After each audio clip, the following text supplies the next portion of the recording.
एक बिंदु है, जैसा कि आपको मालूम है कि मैं उच्च सदन में यानी बिहार विधान परिषद का सदस्य था राजद के तरफ से, और मेरी सदस्यता पिछले 6 फरवरी को समाप्त कर दी गई। दूसरा बिंदु है कि आगामी 28 फरवरी 2024 को हम लोग एक बड़ा कार्यक्रम करने जा रहे हैं, बिहार विधानसभा का घेराव का। वही अपने से कही कि मैं नाम का अध्यक्ष हूँ, कुर्सी पर बैठता हूँ, साइन करता हूँ, काम का दूसरे व्यक्ति हैं। उन्होंने हमसे एग्रीमेंट करा लिया है कि आप खाली कुर्सी पर बैठना और गाड़ी पर आना जाना, बाकी काम मैं करूँ। सूत्री मांग था, उसमें पहला मांग था तेली तमोली दांगी को मूल अति पिछड़ा की श्रेणी से बाहर करो और उनकी संख्या के अनुपात में उनका अलग कैटेगरी। लड़ाई के लिए तैयार हो गए हैं और तारीख तय कर दिया है कि 28 तारीख को चाहे जो भी होगा हम लोग विधानसभा तक जाएंगे। वो चाहे लाठी चले, चाहे डंडा चले, चाहे गोली चले, चाहे कुछ भी चले, आंसू गैस चले, लेकिन अब अति पिछड़ा वर्ग की आवाज़ या अति पिछड़ा वर्ग की हकमारी हम लोग बर्दाश्त नहीं करेंगे। ये हम लोगों ने तय। हुमायूं अंसारी साहब मोमिन कॉन्फ्रेंस के राष्ट्रीय नेता हैं और हमारे अति पिछड़ा आरक्षण बचाओ संघर्ष मोर्चा के नेतृत्वकारी टीम के हैं। दूसरे हैं विजय चौधरी जी, तीसरे हैं श्रीमती नीतू निषाद जी, और हमारे दाहिने तरफ हैं सुरेश सिंह निषाद जी और दानी प्रजापति जी। ये सब जो हम लोग का मोर्चा चलता है अति पिछड़ा आरक्षण बचाओ संघर्ष मोर्चा, उसके ये कोर कमेटी के लोग मेंबर हैं और नेतृत्वकारी वर्ग हैं। और मेरा नाम हुआ रामबली सिंह चंद्रवंशी, कुछ लोग तो जान ही रहे होंगे। तो आज है हम लोग के बीच में मिलने का कारण है 2 बिंदु पर।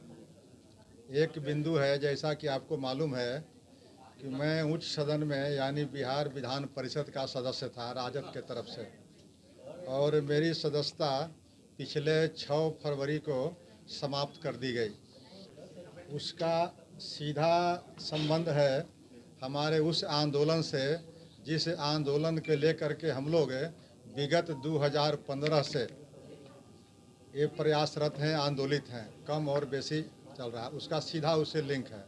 एक बिंदु मेरा ये हुआ, और दूसरा बिंदु है कि आगामी 28 फरवरी 2024 को हम लोग एक बड़ा कार्यक्रम करने जा रहे हैं, बिहार विधानसभा का घेराव का, वही अपने मांगों के लिए। तो पहला बिंदु के बारे में मैं बता दूं कि मैं बिहार विधान परिषद का सदस्य था और उस वर्ग से आता हूं जिस वर्ग को लोग आज अति पिछड़े के रूप में जानते हैं। और बिहार सरकार ने कुछ महीने पूर्व जातीय आंकड़े जो प्रकाशित किए, उसमें आप सब लोगों ने देखा होगा कि उसकी आबादी लगभग 36.01% है, यानी सबसे बड़ा ब्लॉक और सबसे उपेक्षित आबादी आज भी इस बिहार की सरजमी पर आज़ादी के 78 वर्षों के बाद अगर कोई है तो वह है अत्यंत पिछड़ा वर्ग। उसकी आबादी है 36.01% और रिप्रेजेंटेशन करीब करीब शून्य है। राजनीति से लेकर के अन्य जगहों पर आप देखेंगे, शासन में, प्रशासन में, तो उनका हक नहीं मिल रहा है। और इसके सबसे बड़े नेता, सबसे बड़े पहरुआ इसके अगर कोई थे आज तक, तो उनका नाम था जननायक कर्पूरी ठाकुर। जननायक कर्पूरी ठाकुर ने बिहार में 1978 में जो आरक्षण कोटा सिस्टम लागू किया, उनकी आज जो है चर्चा बिहार में ही नहीं बल्कि देश के दक्षिण के प्रांतों में भी वे आज प्रासंगिक उनके जन्म काल से ज़्यादा हो गए। आज उन पर रिसर्च हो रहा है, उन पर रोज़ नए नए विद्यार्थी शोध कर रहा है। और हमको भी कहीं फ़ोन आता है हैदराबाद से, कहीं आता है कर्नाटक से कि कर्पूरी ठाकुर जी के बारे में एक टॉक हम लोग को दीजिए, आइए यहाँ पर। तक कर्पूरी ठाकुर जी ने जिन उद्देश्यों की पूर्ति के लिए, जिन मूल्यों की रक्षा के लिए, यानी अंबेडकर साहब के सपने को साकार करने के लिए जो कर्पूरी ठाकुर जी ने 1978 में आरक्षण की व्यवस्था की, अति पिछड़ा और पिछड़ा वर्ग कोटा वर्गीकरण का, वह करीब करीब 2015 में धाराशायी हो गया। माननीय मुख्यमंत्री नीतीश कुमार जी के द्वारा धाराशायी हो गई। और उस समय नीतीश कुमार जी के साथ में राष्ट्रीय जनता दल भी सरकार में थी। तो 2015 में एक निर्णय से, एक झटके से नीतीश कुमार जी ने अति पिछड़ों को मिला हुआ आरक्षण करीब करीब समाप्त कर दिया। वह क्या था झटका वह था अपेक्षाकृत 3 संपन्न जातियां, जथा, तेली, तमोली और दांगी। ये इन 3 जातियों को जोड़ दिया गया मूल अति पिछड़ा में। उससे क्या हुआ कि जब बकरी के बाड़ में आप शेर को डाल देंगे तो कोई बकरी बचेगा नहीं। वही परिणाम हुआ कि जब अति पिछड़ा में डाल दिया गया इन संपन्न जातियों को, जिसकी आबादी भी है और जिसकी संपन्नता भी है आर्थिक रूप से, अब डालने से असर क्या हुआ, 1-2 उदाहरण से मैं बताना चाहता हूँ। बिहार में इसको लागू किए हुए 8 साल होने जा रहे हैं। 8 वर्षों में अभी मैं वर्तमान का 2 ही उदाहरण देना चाहता हूँ कि नगर निगम, बिहार के अंदर 17 नगर निगम हैं। 17 नगर निगमों में से मेयर का सबसे बड़ा पद होता है, वह 3 पद आरक्षित किया गया था ईबीसी के लिए, अति पिछड़ा वर्ग के लिए। लेकिन इन 3 पदों पर वही 3 जातियों में से लोगों ने हावी हो गया और वह 3 ही पद नहीं लिए और सामान्य का भी 4 पद लेकर के, यानी 7 पद लेकर के आज तेली समुदाय जो है सबसे आगे है। तो हम लोग को जो परंपरागत जातियां थी, जिसकी संख्या लगभग 110 जातियां हैं, 110 जातियों का रिप्रेजेंटेशन शून्य हो गया ये नगर निगम के महापौर में। दूसरी बात मैं उदाहरण देना चाहता हूं, इस पंचायती राज में सबसे महत्वपूर्ण पद होता है जिला परिषद का अध्यक्ष का, चेयरमैन का पोस्ट है। पंचायती राज एक तीसरी सरकार की कल्पना की गई थी। उसमें जब 8 पद थे, 38 जिलों में से 8 जिला परिषद के अध्यक्ष के पद आरक्षित किए गए थे अति पिछड़ा वर्ग के लोगों के लिए। लेकिन उसका परिणाम क्या हुआ, 7 पर वही 3 जातियां जो 2015 में आई थी आसीन हो गई और 1 पद मात्र मिला, वह भी सीतामढ़ी का, जो आंशिक रूप से मिला परंपरागत जातियों को। तो 110 जाति करीब करीब नील हो गया यहाँ भी। 8 में से आधा मिला। आधा मैं इसलिए कह रहा हूँ कि वहाँ पर एक परंपरागत जाति माली समुदाय से आने वाली श्रीमती अदिति कुमारी वहाँ जिला परिषद की चेयरमैन है सीतामढ़ी में। और सीतामढ़ी में वह नाम की है। मैं जब उसके यहाँ चाय पी रहा था तो वह महिला अपने से कही कि मैं नाम का अध्यक्ष हूँ, कुर्सी पर बैठता हूँ, साइन करता हूँ, काम का दूसरे व्यक्ति हैं। उन्होंने हमसे एग्रीमेंट करा लिया है कि आप खाली कुर्सी पर बैठना और गाड़ी पर आना जाना, बाकी काम मैं करूँगा। तो बताइए कि 46 वर्षों के जननायक कर्पूरी ठाकुर के आरक्षण के बाद और 78-77 वर्षों के आज़ादी के बाद अगर अति पिछड़ों की यही स्थिति रहेगी, और ये मैं एग्जाम्पल 1-2 को दे रहा हूँ नहीं, एग्जाम्पल बहुत सारे हैं। नौकरियों की भी बात आप करेंगे, जितना भी रिक्रूटमेंट बोर्ड है, मैं चूँकि अति पिछड़ा आरक्षण कार्यान्वयन समिति का अध्यक्ष था तो उस नाते हर रिक्रूटमेंट एजेंसी का समीक्षा करता था और उसका जब ब्रेकअप देखता था तो मेरे रोंगटे खड़े हो जाते थे। इसलिए मैं कह रहा हूँ कि मैं उस समाज से आता हूँ, अति पिछड़ा वर्ग के समाज से। तो उस समाज की जब इस तरह की दशा मैंने देखा, तब मैंने ये 2015 से हम लोग चैन से सोए नहीं। जिस दिन भूकंप आया था पटना में, बिहार में, उस दिन हम लोग मोना सिनेमा के सामने 250 लोगों को लेकर के धरना पर बैठे हुए थे और उसी समय हमारा मंच वगैरह सब टूट गया था। यानी 2015 से लेकर के आज तक बड़ी हम लोगों ने आंदोलन किया कि जननायक कर्पूरी ठाकुर को जो जन्मस्थली है कर्पूरी ग्राम, वहाँ से 2 अक्टूबर गांधी जयंती के अवसर पर हम लोगों ने वहाँ से यात्रा प्रारंभ की और पदयात्रा प्रारंभ करते करते लगभग 110 किलोमीटर की दूरी तय करने के बाद हम लोग पटना के मिलर स्कूल में पहुँचे और मिलर स्कूल में हजारों की संख्या में पूरे बिहार के हर जिले से, हर कोने से लोग आए और अति पिछड़ा के जो 5 सूत्री मांग था, उसमें पहला मांग था तेली, तमोली, दांगी को मूल अति पिछड़ा की श्रेणी से बाहर करो और उनकी संख्या के अनुपात में उनका अलग कैटेगरी बनाओ। पहला मांग यही था, सबसे बड़ा मांग। दूसरा मांग था कि आए दिन शेड्यूल कास्ट और शेड्यूल ट्राइब्स के अति पिछड़ों पर अत्याचार होते रहते हैं। तो हम लोगों ने मांग किया था कि अति पिछड़ा अत्याचार निवारण कानून बनाए जाए बिहार में, जिस तरह से SC/ST एट्रोसिटी एक्ट है। तीसरी बात थी कि पंचायती राज में अभी जो आरक्षण है, आज भी नौकरियों में आरक्षण बढ़ाई गई 75%, और लेकिन पंचायती राज व्यवस्था में आरक्षण कितना है, 37%। टोटल आरक्षण 37% है। यह सरकार का पोल खोलने के लिए काफ़ी है। उसमें 20% है अति पिछड़े लोगों के लिए और 17% है शेड्यूल कास्ट और शेड्यूल ट्राइब्स के लिए। तो हम लोगों ने मांग किया कि जब यहाँ पर कोटा टूट गया, बैरियर टूट गया आरक्षण का, सीमा का, तो 36% आरक्षण इसको बढ़ाई जाए। लेकिन जिस दिन बैरियर 50% भी था, उस दिन से लगातार 13-14 वर्षों से जब से आरक्षण ये लागू हुआ पंचायती राज में, तब से हम लोग मांग कर रहे हैं। सदन में भी मैंने मांग किया था और बाहर भी, सदन के बाहर सड़क पर भी मांग कर रहा हूँ कि आखिर अति पिछड़ों को 20% ही आरक्षण क्यों दे रहे हैं, जबकि अधिकतम सीमा 50% है। यानी इसको उसमें ही बढ़ाने की गुंजाइश थी 13%, और आज इसको हम लोग कह रहे हैं कि 14 बढ़ा दीजिए, 15 बढ़ा दीजिए, मतलब 36% कर दीजिए। तो 20 से 16 बढ़ जाएगा तो 36% हो जाएगा। तो तीसरा मांग था। और चौथा मांग था कि मंडल कमीशन जो लागू हुआ 1992 में, उसमें एक मुश्त वहाँ बाइफर्केशन नहीं था। इसके लिए 2017 में रोहिणी कमीशन बनाया गया नरेंद्र मोदी जी की सरकार में। रोहिणी कमीशन भी बड़ा महंगा कमीशन साबित हुआ। उसको 5 साल लगभग लग गए। अपनी 6 महीना की अवधि को विस्तार करते करते 13 बार उसका अवधि विस्तार हुआ और रिपोर्ट 31 दिसंबर 2023 को सबमिट हुआ। लेकिन उस रोहिणी कमीशन में क्या है, यह तो भी सार्वजनिक नहीं हुआ।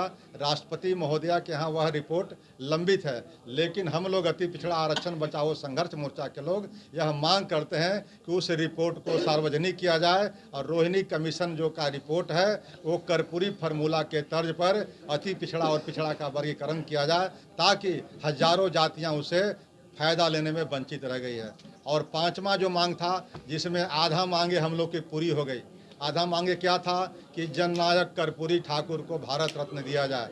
उनके साथ साथ अब्दुल कयूम अंसारी और दशरथ मांझी का भी था। लेकिन जननायक कर्पूरी ठाकुर के अभियान चला करके बिहार में किसी ने नहीं अब मांग किया कि जननायक कर्पूरी ठाकुर को भारत रत्न दिया जाए। उसको अगर मांग किया हम लोगों ने अभियान चला करके, तो यही अति पिछड़ा आरक्षण बचाओ मोर्चा है, यही हम लोग का टीम है, वही हम लोगों ने मांग किया।